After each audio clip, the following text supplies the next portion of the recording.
3 days passed peacefully on Samuel's ranch. He went about his usual routines, feeding cattle, mending fences, and preparing for the approaching winter. But the memory of the tall Apache woman stayed with him like a persistent dream. He found himself thinking about her during quiet moments, wondering if their paths would ever cross again. On the 4th morning after their encounter, Samuel woke to find something unusual near his water well. Sitting on the wooden rim was a small bundle wrapped in soft deer hide. His heart began to race as he approached it cautiously, his hand instinctively moving to the pistol at his hip. But there were no signs of threat, no tracks leading away from the well that he could detect. Samuel carefully unwrapped the bundle. Inside, he found 3 items that took his breath away. The first was a piece of perfectly crafted jerky, seasoned with herbs he did not recognize, but that smelled delicious. The second was a small pouch containing what appeared to be medicinal herbs, their earthy fragrance filling his nostrils. The third item made his hands tremble slightly as he held it up to the morning light. It was a beaded bracelet, clearly made by skilled hands. The pattern was intricate, featuring symbols that Samuel did not understand but that seemed to tell a story. The beads themselves were beautiful, alternating between deep blue and pure white, with occasional touches of red that caught the sunlight like tiny flames. The craftsmanship was extraordinary, each bead perfectly placed and secured. Samuel realized immediately that this was no casual gift. Among many Native American tribes, he knew that such personal items carried deep significance. The fact that the Apache woman had taken the time to create something so beautiful and had somehow approached his ranch, undetected to leave it, spoke volumes about her intentions and abilities. As he examined the bracelet more closely, Samuel noticed that one of the white beads was slightly different from the others. It appeared to have a tiny marking on it, almost like a signature. This personal touch made the gift even more meaningful, suggesting that the woman had put considerable thought into its creation. Samuel spent the rest of the morning searching for any sign of how the woman had approached his ranch without being detected. His property was surrounded by open ground that should have made any approach visible for miles. Yet somehow she had managed to come close enough to leave the gift without leaving any trace of her presence that he could find. The mystery deepened when Samuel discovered that his horses had been completely calm throughout the night.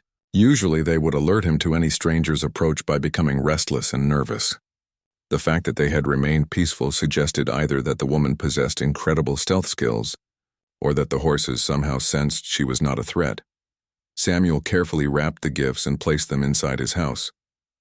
The bracelet in particular seemed too precious to wear casually. He suspected that accepting such a gift created some kind of obligation or understanding between them, though he was not entirely sure what that might entail. Over the next several days, Samuel found himself paying much closer attention to his surroundings. He looked for any sign that the Apache woman might be nearby, though he saw nothing unusual. His cattle remained calm, and his daily routines continued without interruption. Yet he could not shake the feeling that he was being watched from somewhere among the distant rocks and hills.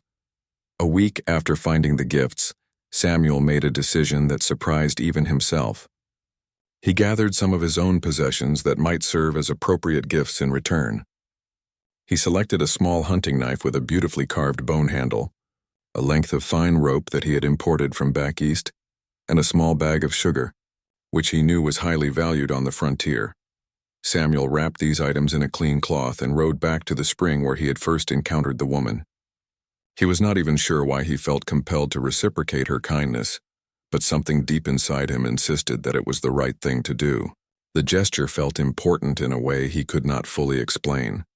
When he reached the spring, Samuel dismounted and approached the water carefully. Everything looked exactly as it had during their first meeting, but the woman was nowhere to be seen. Samuel placed his bundle of gifts on the same flat rock where she had been sitting, securing it with a small stone so the desert wind would not carry it away. As he prepared to leave, Samuel paused and looked around the canyon once more. The silence was complete except for the gentle sound of water flowing from the spring. He had the strange sensation that the woman might be watching him from some hidden vantage point, but he could detect no sign of her presence. Samuel rode home slowly, taking time to appreciate the rugged beauty of the landscape. The desert had a harsh magnificence that never failed to impress him, especially during the golden hours of late afternoon when the rocks seemed to glow with inner fire. He understood why the Apache considered this land sacred, worth fighting to protect. That evening, as Samuel sat on his porch watching the sunset paint the sky in brilliant shades of orange and red, he reflected on how much his life had changed since arriving in Arizona territory. He had come west seeking adventure and opportunity, but he had found something deeper, a connection to the land and its people that he had never expected. The night passed quietly, and Samuel slept better than he had in weeks. His dreams were filled with images of vast landscapes and mysterious figures moving silently through the desert. When he woke the next morning, he felt refreshed and strangely optimistic, as if something good was about to happen. Samuel's intuition proved correct, though not in the way he had imagined. As he stepped outside to begin his morning chores, he noticed movement on the ridge overlooking his ranch. At first he thought it might be wild horses or perhaps a small herd of deer. But as his eyes focused, Samuel realized with a start that he was looking at human figures silhouetted against the morning sky. Even from a distance, there was no mistaking the distinctive appearance of Apache warriors. Samuel counted at least a dozen riders, all mounted and clearly observing his property. His heart began to pound as the implications of their presence sank in. This was no chance encounter or casual scouting mission. The Apache had come to his ranch with a specific purpose in mind. Samuel Martinez wiped the sweat from his forehead as he guided his horse through the rocky canyon. The Arizona sun beat down mercilessly on this late summer afternoon in 1882. His ranch lay just beyond the next ridge, but right now it felt like a lifetime away. The cattle drive had taken longer than expected, and his water supply was running dangerously low. As he rounded a boulder, Samuel's horse suddenly stopped and snorted nervously. There, sitting on a flat rock beside a small spring, was a woman unlike any he had ever seen. She was tall, probably close to 6 feet, with long black hair that cascaded down her back like a waterfall. Her skin was bronzed by the desert sun, and she wore traditional Apache clothing decorated with intricate beadwork that caught the light like tiny jewels. Samuel had heard stories about Apache women, but he had never encountered one this far from their usual territory. She sat perfectly still, as if she were part of the landscape itself. Her dark eyes watched him with a mixture of curiosity and wariness. In her hands she held a small clay vessel, which she had apparently been filling from the spring. The woman's presence both fascinated and unnerved Samuel. He had lived in Arizona territory for 5 years now, and he knew enough about the Apache to understand that this encounter could go very wrong very quickly. But something about her calm demeanor suggested she was not immediately hostile. Perhaps she was as surprised to see him as he was to see her. Samuel's throat felt like sandpaper. His canteen had been empty for the past 2 hours, and the sight of fresh water made his desperate thirst almost unbearable. He knew he should probably turn around and find another route back to his ranch, but his body was crying out for water. The spring appeared to be the only source of fresh water for miles in any direction. Slowly, Samuel dismounted his horse, keeping his hands visible and away from his rifle. He had learned from other ranchers that sudden movements around Apache could be fatal. The woman continued to watch him, her expression unreadable. She seemed to be evaluating whether he posed a threat, just as he was doing the same with her. Taking a cautious step forward, Samuel gestured toward the spring and then to his empty canteen. He hoped his meaning would be clear without words. The language barrier would make any conversation nearly impossible, but perhaps basic human needs could bridge that gap. Water was water, and thirst was universal. The Apache woman studied him for what felt like an eternity. Then, without warning, she stood up. Samuel was shocked by her height. She was indeed nearly 6 feet tall, and her bearing was regal, almost commanding. She moved with the fluid grace of someone who had spent her entire life in the wilderness, every step purposeful and silent. To Samuel's amazement, the woman stepped aside and gestured toward the spring. The meaning was clear. He was welcome to drink. Samuel felt a wave of relief wash over him. He approached the water slowly, still keeping his movements deliberate and non-threatening. As he knelt beside the spring and began to fill his canteen, he could feel her watching his every move. The water was cool and sweet, the best he had tasted in days. As he drank deeply, Samuel caught glimpses of the woman from the corner of his eye. She remained standing, alert, and ready to flee if necessary. Her clay vessel was beautifully crafted, with geometric patterns that spoke of artistic skill and cultural tradition. When Samuel had satisfied his immediate thirst, he looked up at the woman and nodded gratefully. He wished he had something to offer in return, but his supplies were limited. All he carried were basic provisions for the cattle drive, some dried beef, hardtack, and a small pouch of coffee beans. Then Samuel remembered the small mirror in his saddlebag. It was nothing fancy, just a piece of polished metal that he used for shaving, but he had noticed that trade mirrors were highly valued by many Native American tribes. He retrieved it from his pack and held it out to the woman as a gesture of gratitude. The Apache woman looked at the mirror with interest but did not immediately take it. Instead, she examined Samuel's face more carefully, as if trying to read his character. There was an intelligence in her dark eyes that impressed him. This was clearly someone accustomed to making important decisions, not just following orders. After another long moment, the woman reached out and accepted the mirror. She looked at her reflection briefly, then tucked the gift into the folds of her clothing. For the first time, the ghost of a smile seemed to cross her features, though it was so subtle that Samuel could not be entirely certain he had seen it. Samuel finished filling his canteen and stood up slowly. He nodded once more to the woman, then began to lead his horse away from the spring. As he walked, he could feel her eyes following him. When he reached the edge of the clearing, he turned back for one final look. The woman was still there, standing tall and proud beside the spring, watching his departure. As Samuel mounted his horse and began the final leg of his journey home, he could not shake the image of the towering Apache woman from his mind. There had been something almost otherworldly about the encounter, as if he had stumbled upon a figure from ancient legend rather than flesh and blood reality. The sun was beginning to set as Samuel finally reached his ranch house.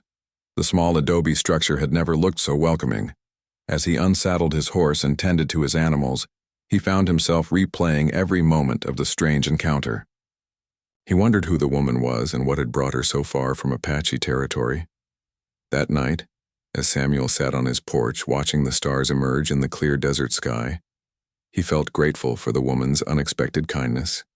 In a land where encounters between settlers and Apache often ended in violence, their peaceful meeting felt like a small miracle. He had no way of knowing that his simple act of courtesy and hers would set in motion events that would change his life forever. Samuel's mouth went dry as he watched the Apache warriors on the ridge. They remained perfectly still, like statues carved from the desert stone itself. The morning sun cast long shadows behind them, making their silhouettes appear even more imposing against the pale sky.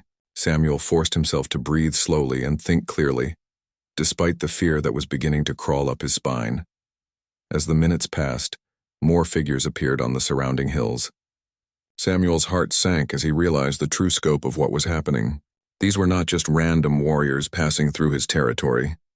This was an organized gathering, and his ranch was clearly the focal point of their attention. He counted at least 50 Apache now visible on the various ridges and outcroppings that surrounded his property.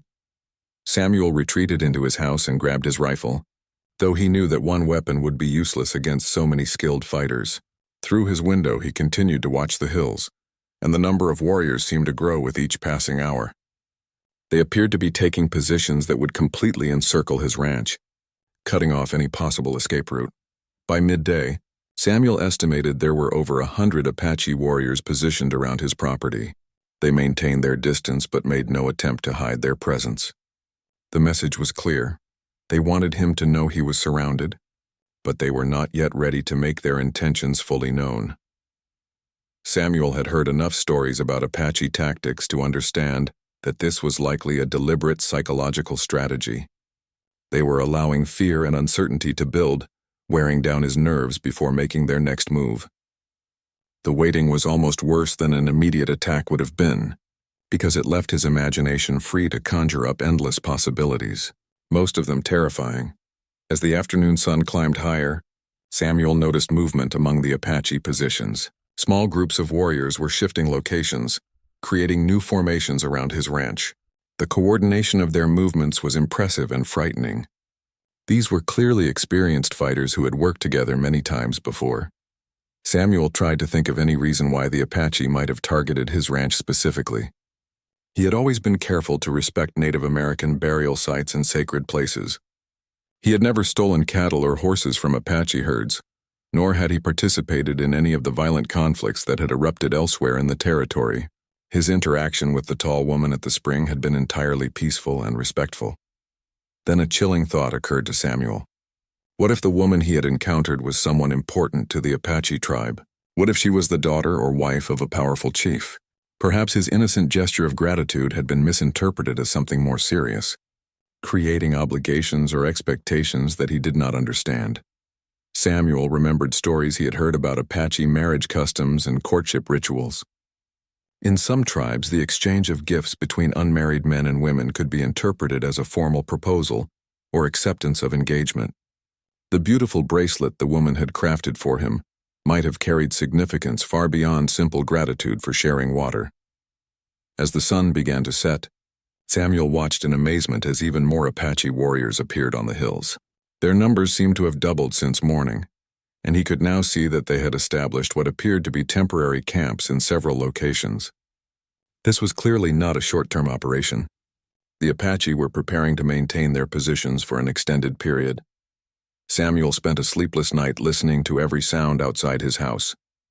Occasionally, he could hear the distant voices of Apache warriors calling to each other across the darkness, though their words were incomprehensible to him. The sound served as a constant reminder that he was completely surrounded by people who could end his life at any moment if they chose to do so. When dawn broke, Samuel was shocked by what he saw outside his windows. The number of Apache warriors had grown throughout the night, and they now appeared to number in the hundreds. Every ridge, every outcropping, every defensible position around his ranch was occupied by armed men.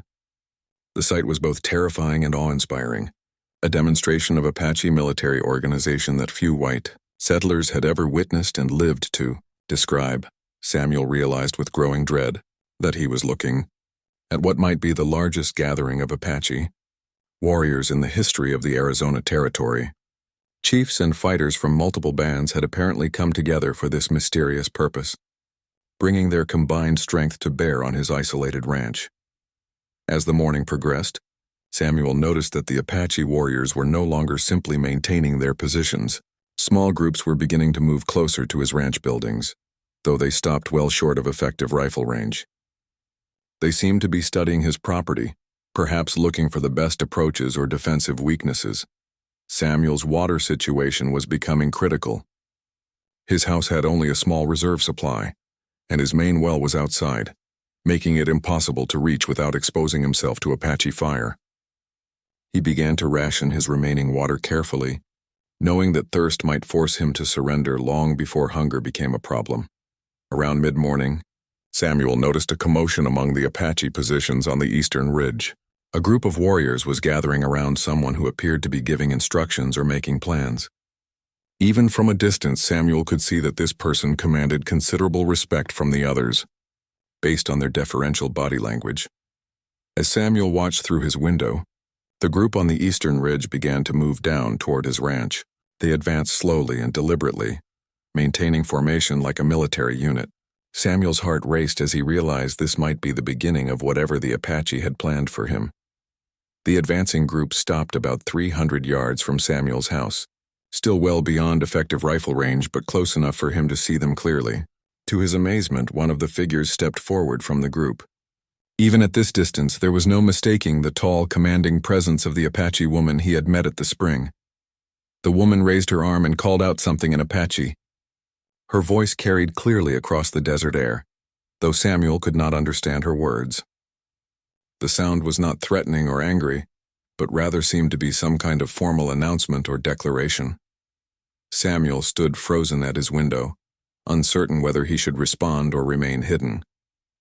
The woman called out again, this time gesturing toward his house. Several of the warriors with her appeared to be waiting for his reaction, suggesting that some kind of response was expected from him. Samuel stood in stunned silence as the weight of his impossible situation settled upon him.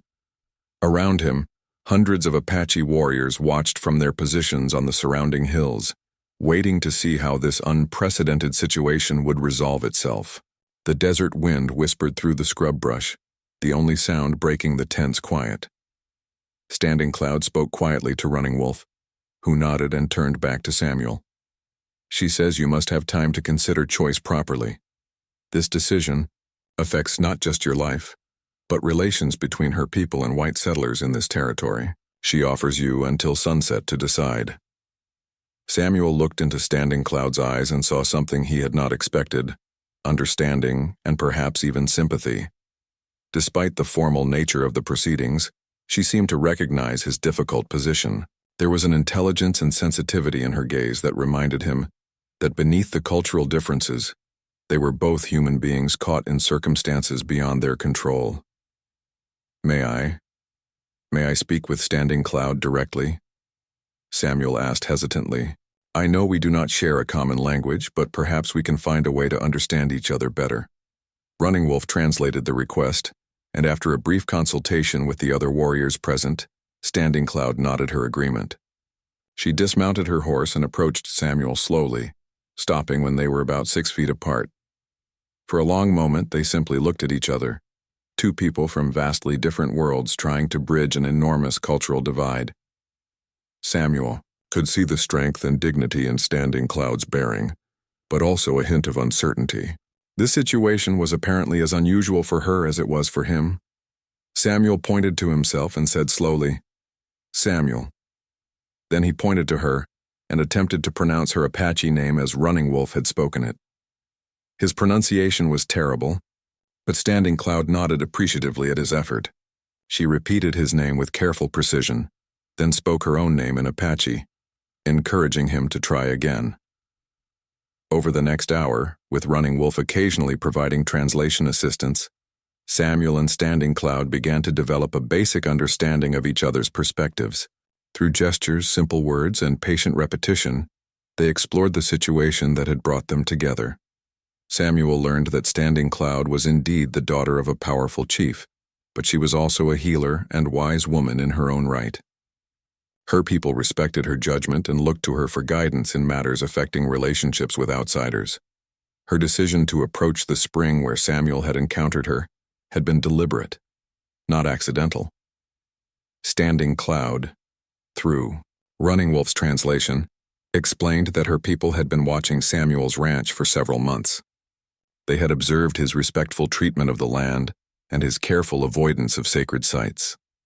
Unlike many white settlers, he had never polluted water sources or disturbed burial grounds. This respectful behavior had marked him as potentially different from other white men. The encounter at the spring had been a test of sorts, Standing Cloud revealed.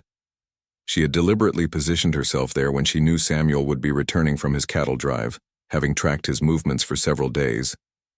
His offer, to share the water and his respectful behavior, had convinced her that he might be someone worth knowing better. Samuel was amazed to learn that the subsequent exchange of gifts had been carefully orchestrated by Standing Cloud as a way to gauge his character and intentions. The Apache had sophisticated ways of evaluating potential allies or threats, and his responses had apparently passed their tests. As the afternoon progressed, Samuel found himself genuinely impressed by Standing Cloud's intelligence and wisdom. Despite the language barrier, she demonstrated a deep understanding of the complex political situation facing both her people and the white settlers. She saw their potential marriage not just as a personal matter, but as a possible bridge between two conflicting cultures. Standing Cloud explained through Running Wolf that marriages between Apache women and respected white men had historical precedent among her people. Such unions could create bonds of kinship that might prevent future conflicts and promote peaceful coexistence. Her father, Chief Many Horses, supported this approach as an alternative to endless warfare. However, Standing Cloud also made it clear that she would not force Samuel into a marriage he did not want. Apache culture placed great value on the willing consent of both parties in marriage arrangements. If Samuel chose to decline the proposal, she would ensure that he was treated with honor and allowed to leave peacefully, though the compensation requirements would still apply. As the sun began its descent toward the western horizon, Samuel realized that his decision time was running short. He had come to respect Standing Cloud greatly during their afternoon conversation, but the choice before him remained daunting. Accepting the marriage proposal would mean abandoning his plans to expand his ranch and potentially bring a wife from back east to share his life. On the other hand, Samuel had to admit that his life in Arizona territory had been lonely and uncertain. The constant threat of Apache raids had made it difficult to build the kind of community he had envisioned when he first arrived. A marriage alliance with Standing Cloud might actually provide the security and stability he had been seeking, though in a way he had never imagined. Standing Cloud seemed to sense Samuel's internal struggle. She spoke quietly to Running Wolf, who nodded and approached Samuel with a new proposal. Standing Cloud offers middle path, Running Wolf explained. She suggests that you might live as husband among her people for one full season, learning Apache ways and allowing both of you to know each other properly. If at end of that time, either of you wishes to end marriage, it can be dissolved with honor intact for both. This compromise possibility intrigued Samuel. It would allow him to explore this unexpected opportunity without making an irrevocable commitment. If the arrangement did not work out, he could return to his ranch and his original life plans, though he would still need to provide some compensation for the honor shown to him. Samuel looked around at the hundreds of Apache warriors still maintaining their positions on the surrounding hills. The sight reminded him that whatever decision he made would have far-reaching consequences, not just for himself and Standing Cloud, but potentially for relations between Apache bands and white settlers throughout the territory. As the sun continued, its relentless descent toward the horizon, Samuel realized that the moment of decision was rapidly approaching.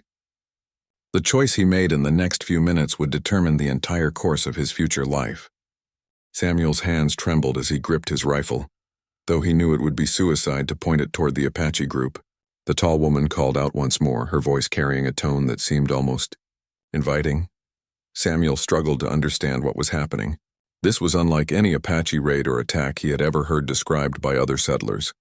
After several minutes of tense silence, Samuel made a decision that could either save his life or end it. He set his rifle aside, opened his front door, and stepped onto his porch with his hands clearly visible and empty. The morning sun was bright, and he had to squint to see the Apache group clearly, but he could tell that his appearance had caused a stir among the warriors. The tall woman stepped forward again and spoke in a mixture of Apache and broken English. Samuel caught only a few words he recognized: water, gift, and something that sounded like honor. Her tone was formal but not hostile, as if she were making some kind of official announcement or invitation. One of the warriors with the woman rode forward and called out to Samuel in surprisingly clear English. His accent was heavy, but his words were unmistakable. "You come. No weapons. Safe passage." The warrior gestured for Samuel to approach their group, then held up his hand in what appeared to be a universal gesture of peaceful intent. Samuel felt his heart hammering against his ribs as he considered his options. He could stay barricaded in his house until his water ran out, which might be only a day or two. He could try to make a desperate run for his horse and attempt to escape, though with hundreds of Apache warriors surrounding him, that would be certain death. Or he could trust in the woman's apparent protection and walk out to meet them unarmed. Taking a deep breath, Samuel stepped down from his porch and began walking slowly toward the Apache group. Every step felt like it might be his last, but he forced himself to maintain steady, non-threatening movements. As he drew closer, he could see the warriors more clearly, and what he observed was remarkable. These were not wild, painted savages as depicted in Eastern newspapers and dime novels. The Apache warriors were disciplined soldiers, well-equipped and organized. Their horses were magnificent animals, clearly well cared for and expertly trained. The warriors themselves carried an assortment of weapons, including modern rifles alongside traditional bows and lances. The tall woman watched Samuel approach with an expression he could not read. She was even more impressive up close than she had been at the spring. Her bearing was unmistakably regal, and the other warriors clearly treated her with deep respect. Samuel began to suspect that he had encountered someone far more important than he had initially realized. When Samuel reached a distance of about 20 feet from the group, the English-speaking warrior held up his hand, signaling him to stop. The man dismounted and approached Samuel slowly, his own hands visible and empty of weapons. He was a powerfully built man with graying hair and scars that spoke of many battles survived. "I am called Running Wolf," the warrior said in his careful English. "This woman is daughter of great chief Many Horses. Her name in your tongue would be Standing Cloud." Running Wolf gestured respectfully toward the tall woman. "She speaks of white man who showed honor at Sacred Spring." Samuel felt relief flood through him as he began to understand that this was not a war party seeking vengeance, but something else entirely. "I am Samuel Martinez," he replied, trying to keep his voice steady.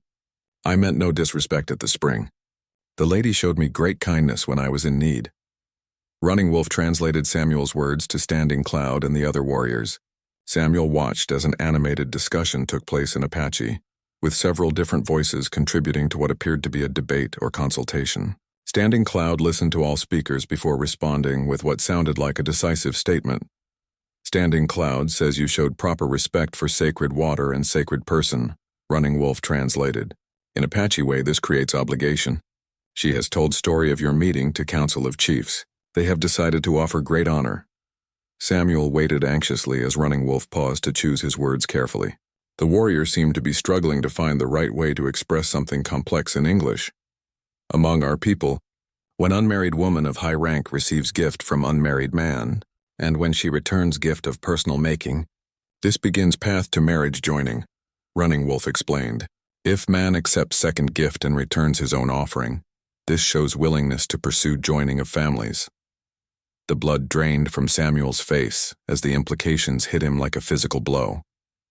The beautiful bracelet, his reciprocal gifts at the spring, the elaborate gathering of Apache warriors, it all suddenly made terrible sense.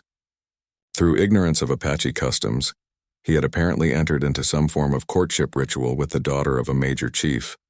I did not know," Samuel stammered. "I meant only to show gratitude and respect. I do not understand Apache ways well enough to have intended what you describe." Running Wolf spoke rapidly to Standing Cloud, who listened intently before responding. Her expression remained calm, but Samuel thought he detected a hint of amusement in her dark eyes.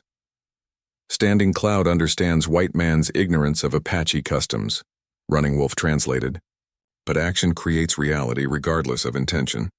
Her father, Chief Many Horses, has called together warriors from 5 bands to witness resolution of this matter." Samuel looked around at the hills surrounding his ranch, finally understanding the true scope of what was happening. Hundreds of Apache warriors had assembled not to attack his property, but to witness what they believed might be a historic marriage negotiation between their chief's daughter and a white rancher. What happens now?" Samuel asked, his voice barely above a whisper. Running Wolf conferred again with Standing Cloud before answering. "Apache law provides path for honorable resolution. You may accept marriage proposal and join Standing Cloud's family as adopted member of tribe. Or you may formally decline proposal and pay appropriate compensation for honor offered and then refused." "What kind of compensation?" Samuel asked, dreading the answer. 50 horses, 20 cattle, 10 rifles, and all land you claim here," Running Wolf replied matter-of-factly. This would allow Standing Cloud to retain honor despite rejection by white man. Samuel felt dizzy as he realized the impossible position he was in. Everything he had worked for in Arizona territory would be lost if he refused the marriage proposal, but accepting it would mean abandoning his entire way of life to live among the Apache. Either choice would completely transform his existence. The sun hung low in the western sky, painting the desert landscape in shades of gold and crimson. Samuel could feel the weight of hundreds of eyes upon him as Apache warriors on the surrounding hills waited for his decision. The moment that would define the rest of his life had arrived, and there was no more time for hesitation. Samuel looked once more into Standing Cloud's dark eyes and saw something that helped him make his choice. Genuine hope, mixed with quiet dignity. This remarkable woman had offered him not just marriage, but a chance to become part of something larger than himself. The opportunity to build bridges between 2 cultures that had been locked in conflict for generations was both terrifying and inspiring. Taking a deep breath, Samuel stepped closer to Standing Cloud and spoke directly to her, even though he knew Running Wolf would need to translate. "I accept the proposal for 1-season trial," he said clearly. "I will come and learn the Apache way, and we will discover together whether this path is meant for both of us." Standing Cloud's face remained composed, but Samuel thought he saw relief flicker in her eyes. She responded in Apache, her voice carrying across the desert evening air with formal dignity. Running Wolf smiled as he translated her words. Standing Cloud accepts your agreement to trial marriage. She says you have shown wisdom in choosing path of understanding over path of fear. Chief Many Horses will be pleased that honor has been maintained and new possibilities opened. As if by some invisible signal, the Apache warriors on the hills began to move. Instead of the threatening encirclement Samuel had feared, the movement was celebratory. Warriors raised their weapons above their heads and called out what sounded like expressions of approval and joy. The sound echoed across the desert like thunder, both exhilarating and overwhelming. Samuel watched in amazement as Apache riders began descending from the hills toward his ranch. But rather than the attack he had feared for so long, this was clearly a celebration. Warriors were setting up what appeared to be a temporary village around his property, with cooking fires and temporary shelters appearing as if by magic. Standing Cloud spoke to Running Wolf, who explained the next steps to Samuel. Tonight there will be ceremony to mark beginning of trial marriage. Tomorrow, you will travel with Standing Cloud to main Apache camp to meet Chief Many Horses and begin learning Apache ways. Samuel realized that he would need to make arrangements for his ranch and livestock during his absence. When he explained this concern, Standing Cloud surprised him by having already considered the problem. Through Running Wolf, she explained that trusted Apache families would care for his property and animals during the trial period, ensuring that he would have something to return to if the marriage arrangement did not work out. As the evening progressed, Samuel found himself swept up in preparations for the ceremony. Apache women appeared as if from nowhere, bringing traditional clothing for him to wear and explaining various ritual requirements through a combination of gestures and broken English. The complexity and beauty of Apache customs impressed him greatly. The ceremony itself was unlike anything Samuel had ever experienced. It took place by firelight, with the entire gathering of Apache warriors serving as witnesses. Standing Cloud appeared in elaborate traditional dress that transformed her from the practical desert traveler he had first met into a figure of almost ethereal beauty. The ritual involved exchanges of gifts, formal speeches in Apache that Running Wolf partially translated, and symbolic actions that represented the joining of two lives and two cultures. Samuel was required to demonstrate his commitment by participating in various traditional activities, including sharing ceremonial food and making promises that he only partially understood, but accepted in good faith. When the ceremony concluded, Samuel realized that he was now formally married to Standing Cloud according to Apache law, though the arrangement remained conditional on their mutual satisfaction after the trial period. The magnitude of what had just occurred hit him with surprising force. The next morning, Samuel packed a few essential belongings and prepared to leave his ranch in Apache hands. Standing Cloud had assembled a small traveling party that would escort them to the main Apache camp, where Samuel would begin his intensive education in Apache culture and way of life. As they rode away from his ranch, Samuel turned back for one last look at the life he was temporarily leaving behind. The adobe house looked small and lonely against the vast desert landscape. He wondered if he would ever return to live there permanently, or if this day marked the end of one chapter of his life and the beginning of something entirely different. The journey to the Apache camp took 3 days, traveling through country that Samuel had never seen before. Standing Cloud proved to be an excellent traveling companion, patient with his ignorance of Apache customs and genuinely interested in learning about his background and experiences. Despite the language barrier, they found ways to communicate that deepened their mutual understanding. When they finally arrived at the Apache settlement, Samuel was amazed by its size and organization. This was not the primitive camp he had expected, but a sophisticated community with hundreds of inhabitants living in well-constructed shelters, arranged according to careful planning. The people were clearly prosperous and well-organized, challenging many of the assumptions Samuel had held about Apache society. Chief Many Horses turned out to be a man of impressive dignity and intelligence. Despite his initial wariness about his daughter's unusual marriage arrangement, the chief welcomed Samuel with formal courtesy and expressed hope that the experiment would benefit both their peoples. Samuel's education in Apache ways began immediately and proved more challenging than he had anticipated. Everything from language and customs to hunting techniques and spiritual beliefs, required him to abandon his previous assumptions and approach life from an entirely different perspective. As the weeks passed, Samuel found himself changing in ways he had not expected. Living closely with Apache families taught him new ways of thinking about community, responsibility, and the relationship between humans and the natural world. Standing Cloud proved to be an excellent teacher, patient with his mistakes but insistent that he take the learning process seriously. Most surprisingly, Samuel discovered that he was genuinely happy.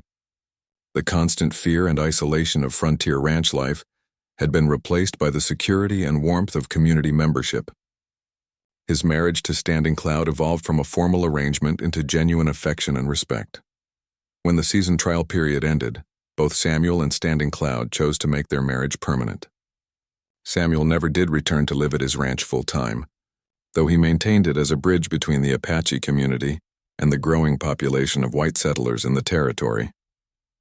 Years later, Samuel would reflect that his simple act of offering water to a towering Apache Maiden had led to the most important and rewarding chapter of his life.